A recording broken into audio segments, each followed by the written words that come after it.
Hello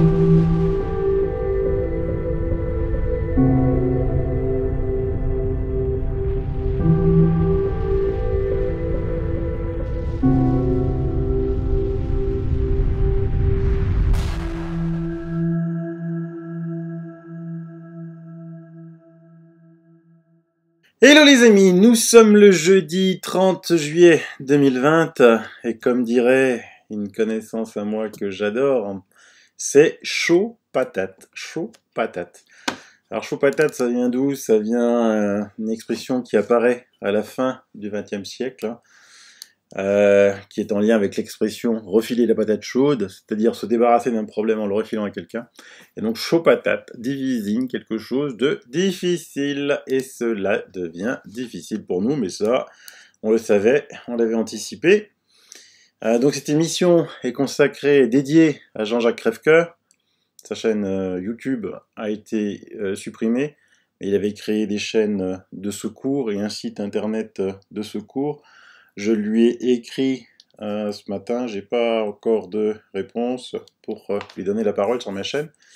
Et elle est aussi dédiée à Emma Cruzy, que vous connaissez aussi sur ma chaîne. Donc là j'ai publié sur mon mur Facebook, Emma Cruzy, patronne d'une boutique à Genève. Et ben voilà, on lui a fait fermer sa boutique parce que elle avait décidé de ne pas imposer le port du masque aux clients qui rentraient. Et vous savez que le port du masque est obligatoire sur Genève depuis le début de la semaine. Donc quelqu'un l'a dénoncé, et là-bas, ça plaisante pas, on ferme. Donc Jean-Jacques, j'ai trouvé ça là, pour Jean-Jacques. YouTube n'autorise pas les contenus qui remettent explicitement en cause l'efficacité des mesures de distanciation sociale et d'auto-isolement préconisées par l'OMS, les autorités de santé locales, qui peuvent inciter les gens à ne pas les respecter. Donc voilà,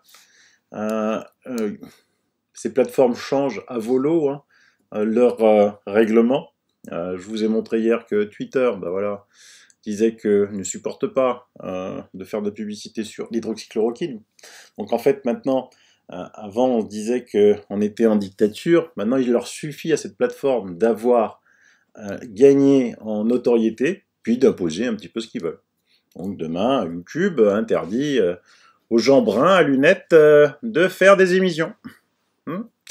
Donc je me tannerai en blond et j'enlèverai les lunettes, mais après ça sera, voilà, c'est juste hallucinant, c'est vraiment affolant. Vous êtes nombreux aussi à me demander, mais Sylvano, si ta chaîne ferme, qu'est-ce qui se passe? Moi d'abord je me bats, on va pas fermer comme ça ma chaîne.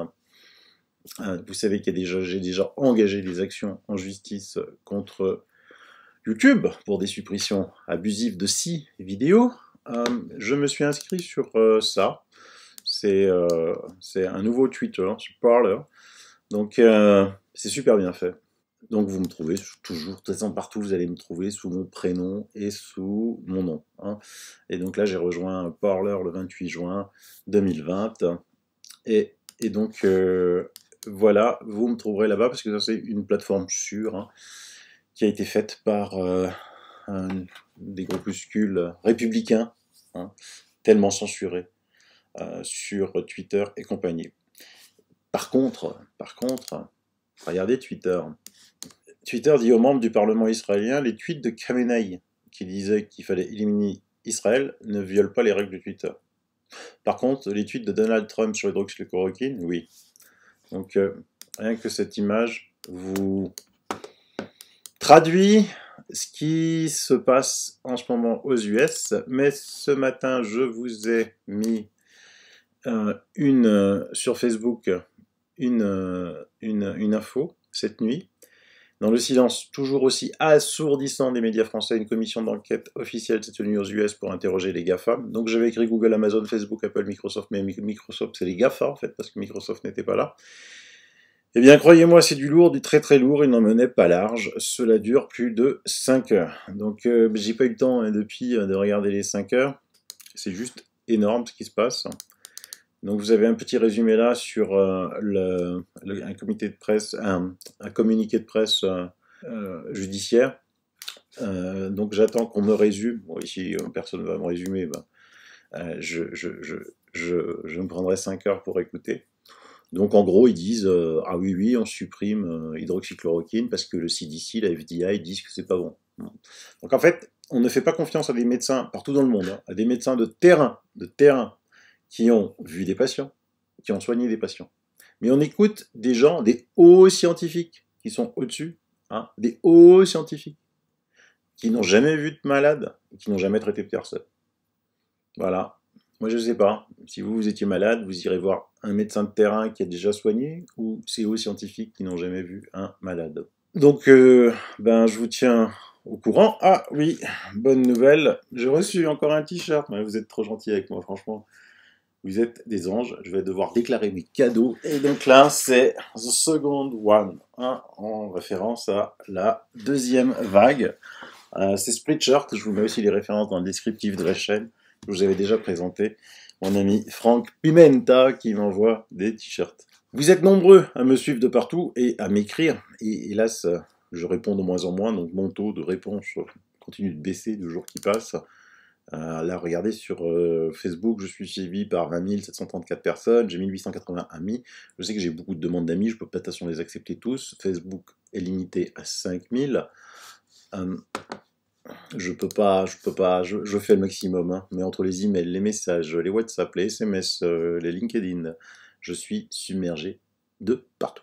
Allez, mes amis belges, je vous ai vu un petit peu très en deçà, hein, il y a peu de temps là, hein, vous aviez le moral bas. Et ben allez, je vais vous remonter le moral, parce que j'ai quand même beaucoup de gens qui me suivent de la Belgique. Déjà, je vous mets dans les liens.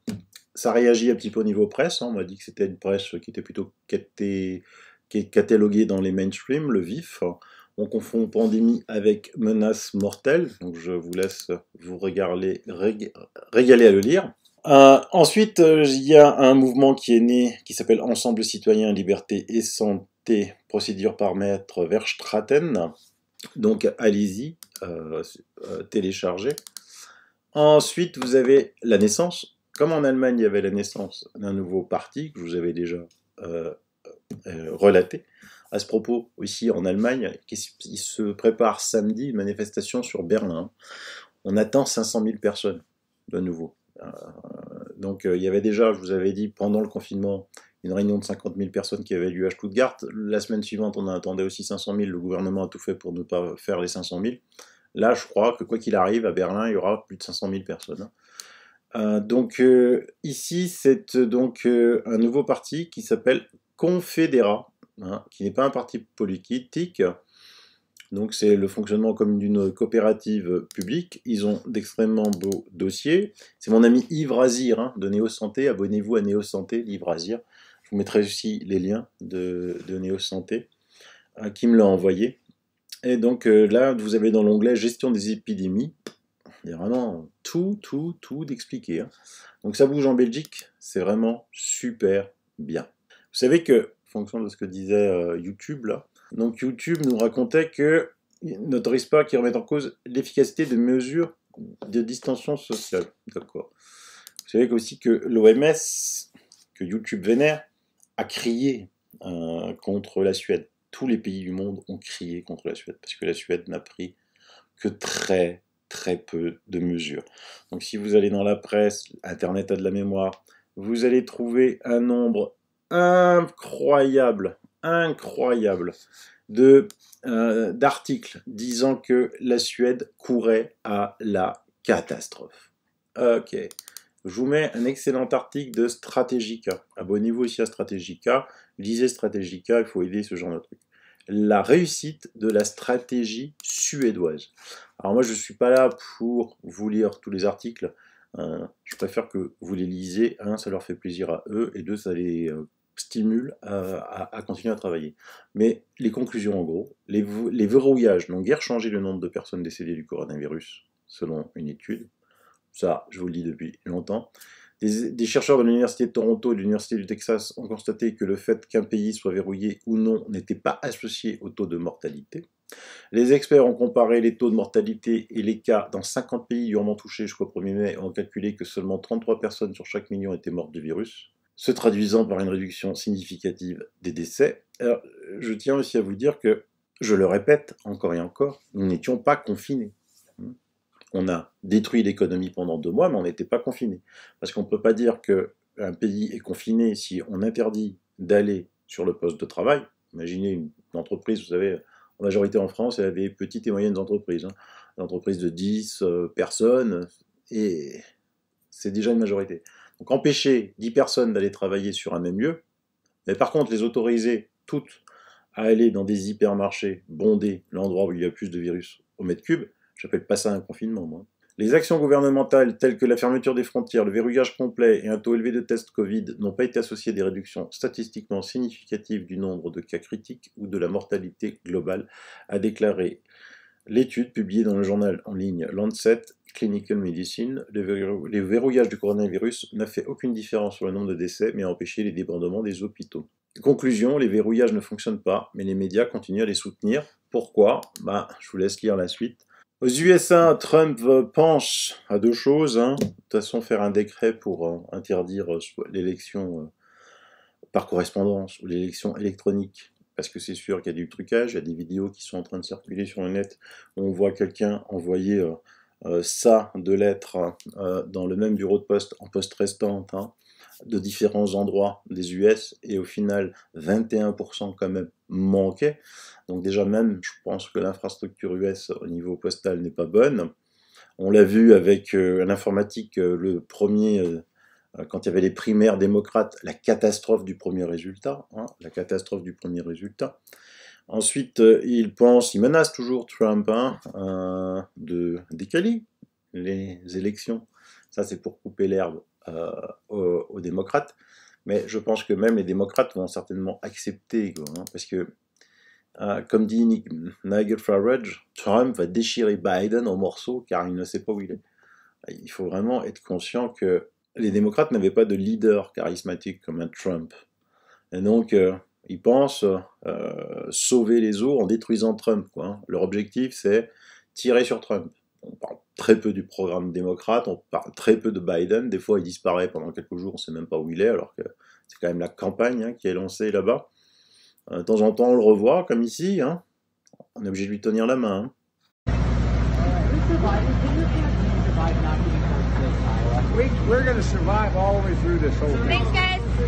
Il s'en mêle les pinceaux de partout, il s'en mêle les pinceaux. Dès qu'il ouvre la bouche, il dit des bêtises.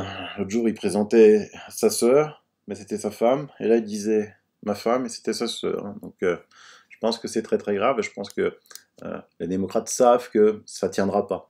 Donc, est-ce qu'ils vont le destituer parce qu'il n'a pas encore été officiellement, je crois, nominé par le parti, intronisé par le parti démocrate? Je ne sais pas.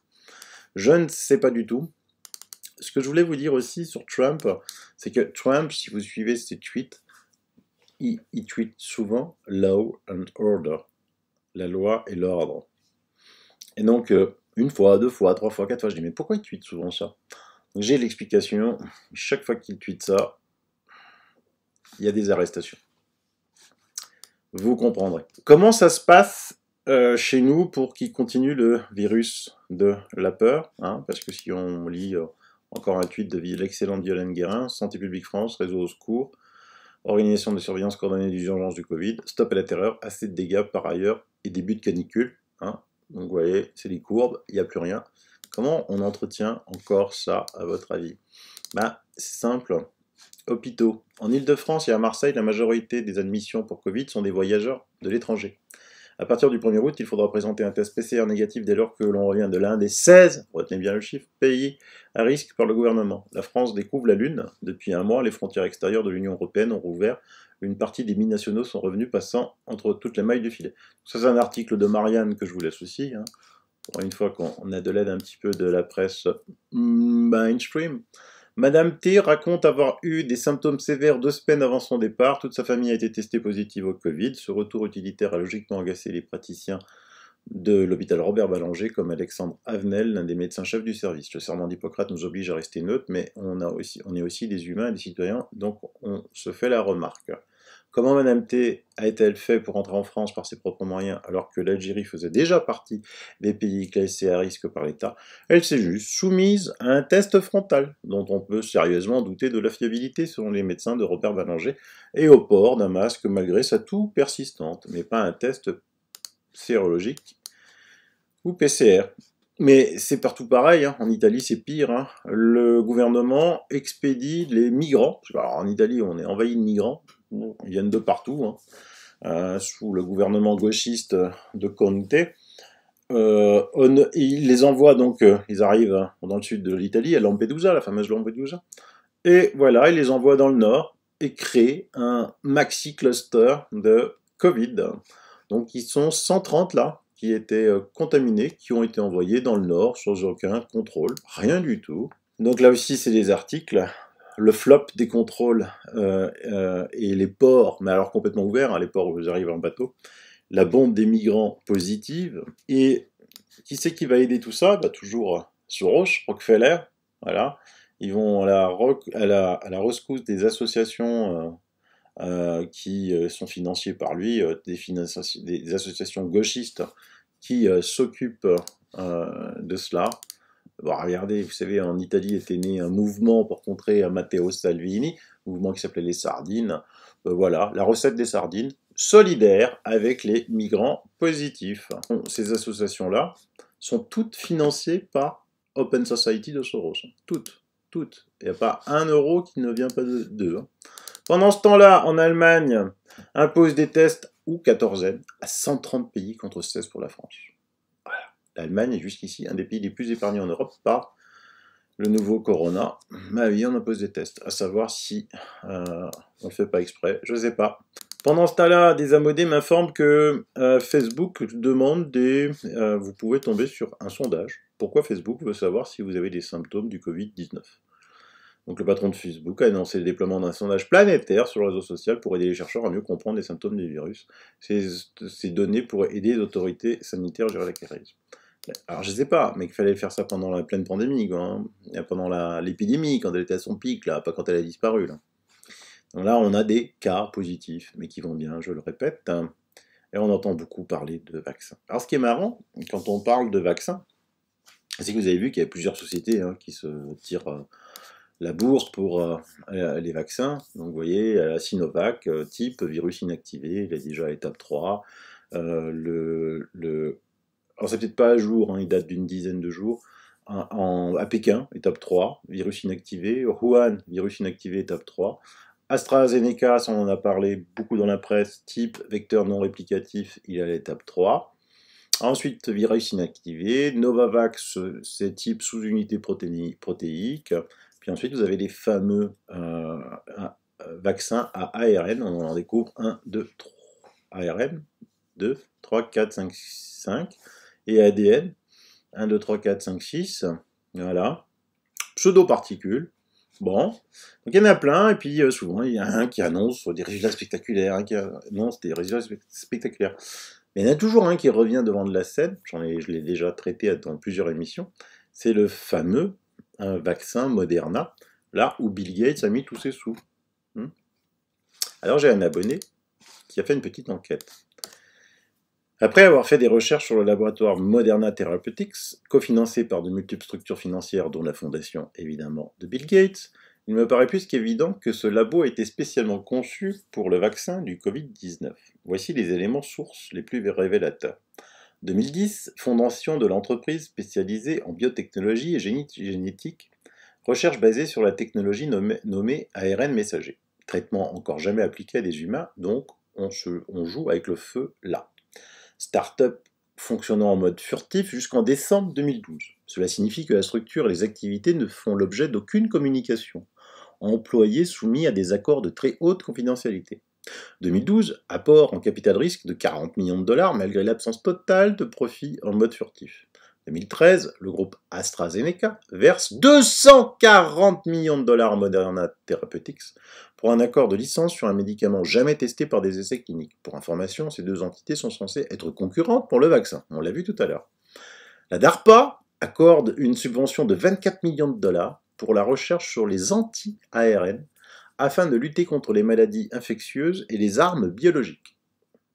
J'avais bien lu armes biologiques, parce qu'il y en a qui crangent que ça n'existe pas, les armes biologiques. 2014, la société Alexion investit 125 millions de dollars, encore et toujours pour la recherche, mais en fait, jamais pour financer un projet concret et des soins concrets pour des malades. 2015, accord de licence et de collaboration avec le laboratoire Merck, encore pour de la recherche et développement. Décidément, ils veulent tous leur petite part du gros gâteau qui va sortir du four en 2021. 2016, Moderna Therapeutics annonce un nouvel accord avec Merck afin d'autoriser un programme de vaccination, le mRNA, 1566 pour un virus non divulgué. Là, ils n'ont pas osé mettre 1666. 2020, Moderna Therapeutics démarre le développement d'un vaccin contre le SARS-CoV-2 en janvier. Les multinationales opérant dans la santé simulent une concurrence entre elles, ceci afin de capter secteur par secteur, État par État, tous les fonds et soutiens étatiques avant de tous concentrer sur un seul acteur. Moderna Therapeutics est touché le gros lot. C'est très malin, sinon qui investirait dans une méga entreprise qui possède déjà tout? C'est à suivre, mais c'est une très bonne analyse et je remercie cet abonné. Sinon, vous l'avez aussi lu sur mon mur Facebook, Didier Raoult attaque Martin Hirsch en justice, puisque il l'avait traité de menteur. Vous êtes aussi très nombreux à m'envoyer des photos que j'aimerais jamais recevoir, comme ça, voilà. Là, on peut jouer au jeu de Go, là. Alors, je sais pas, j'ai vu que dans mes abonnés, il y avait beaucoup de retraités, c'est une majorité quand même de retraités, presque. Alors, quand je dis que dans mes émissions sur les chemtrails, sur ça, qu'avant ça n'existait pas, tout ce que me répliquent les débunkers, c'est que c'est un effet Mandela, c'est qu'on s'en souvient pas. On est trop con, quoi, donc on n'a aucune mémoire et on se souvient pas qu'il n'y avait pas ça. En fait, il y avait, on te dit si, il y avait, mais c'est tellement t'es con, tu t'en souviens pas. Donc, je voudrais demander à tous mes retraités de témoigner, savoir si vous vous souvenez quand vous dites qu'il est jeune, d'avoir vu ça dans le ciel, parce qu'il y avait déjà des avions. Je vous dis, ils nous font croire que c'est des traînées de condensation. Vous savez, déjà, les traînées de condensation se forment à 10 000 mètres. Il faut des températures de moins 60 degrés. Il faut une hygrométrie assez bien précise pour qu'il y ait des traînées de condensation. Et surtout, les traînées de condensation ne durent jamais très très longtemps. Là, ça persiste et puis ça crée un voile. Ça va s'étendre là. C'est pour ça que c'est fait en carré, ça va s'étendre et ça va créer un voile. Donc voilà les photos que je reçois. Vous inquiétez pas du petit point vert à côté là, c'est pas un ovni. C'est un défaut, c'est un défaut caractéristique de l'iPhone. Voilà, je vous embête pas plus pour aujourd'hui. J'avais encore une vidéo de Zangril qui confirme encore une fois que le virus perd de sa charge virale, il persiste, il signe, on le voit dans les chiffres. La seconde vague, faisant référence à mon t-shirt, on va regarder un petit peu les chiffres de la Nouvelle-Zélande, puisque je vous rappelle, c'est toujours la Nouvelle-Zélande qui compte. Je rabâche, toujours la même chose.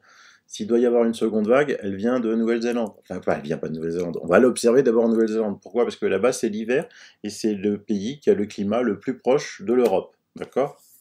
Et eux, maintenant, sont l'équivalent du 30 janvier. Donc, ils ont traversé tout l'automne, et ils sont déjà plus d'un mois d'hiver. Et donc, voilà, au 29 juillet, il y a eu 31 nouveaux cas en Nouvelle-Zélande. Il y a eu 0 mort, 0 cas critiques. Il y a eu une fois un cas critique, là, tout au début du mois. Il est passé en 0, il n'y a pas eu de mort, donc il s'est sauvé. Puis là, je ne sais pas ce qui s'est passé, le 20 juillet, il y a eu, World Meter a indiqué un cas critique. Le lendemain, il n'y avait plus rien. Donc voilà, il y a des cas, 31, ce qui est que dalle. Et puis, ils vont tous bien, parce qu'il n'y a pas de cas critiques. Donc je pense que tout est dit sur le sujet. Donc on continue la lutte.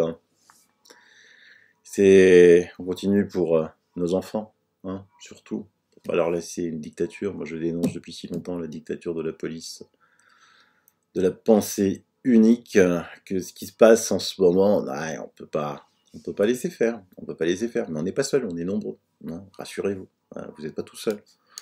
Allez, bye bye, bisous.